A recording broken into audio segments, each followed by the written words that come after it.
नमस्कार, मी संस्कृती आणि आपण पाहत आहात नवा मराठा। केंद्रीय अर्थमंत्री निर्मला सीतारामन यांनी 1 फेब्रुवारीला सादर केलेल्या अर्थसंकल्पात सोने आणि चांदीसारख्या मौल्यवान धातूंसाठी एक विशेष घोषणा केली आहे। या मौल्यवान धातूंवरील सीमा शुल्क कमी करण्याचा निर्णय सरकारने घेतला।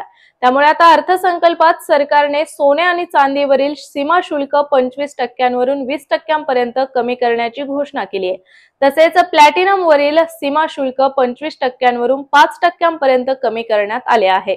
तसेच आता आयात केलेले दागिने स्वतः सरकारने सीमा शुल्क कमी केल्याने आयात केलेले दागिने आणि मौल्यवान धातू स्वस्त होणार आहेत। याचा विशेष परिणाम इटली आणि पाश्चात्य देशांतून वेस्टर्न कंट्रीज येणाऱ्या सोने आणि इतर धातूंच्या दागिन्यांच्या किमतीवर होणार आहे। मात्र आता या निर्णयामुळे आयात केलेले दागिने स्वस्त झाल्यामुळे त्यांची मागणी मोठ्या प्रमाणात वाढण्याची शक्यता आहे। कामा ज्वेलरीचे व्यवस्थापकीय संचालक कॉलिन शाह यांच्या मते यामुळे देशात जागतिक ब्रँडेड दागिन्यांची मागणी वाढेल। ही मागणी विशेष करून लक्झरी श्रेणीमध्ये दिसून येईल। तसेच सोन्याच्या दागिन्यांच्या आयातीबद्दल बोलायचे झाल्यास 2024च्या एप्रिल ते डिसेंबर या कालावधीत झालेली आयात ही 2023च्या याच कालावधीच्या तुलनेत 87.4% वाढली होती। मात्र आता त्याच्या किमती कमी झाल्या आहेत। तर अशाच माहितीपूर्ण बातम्यांसाठी चॅनलला सबस्क्राइब नक्की करा।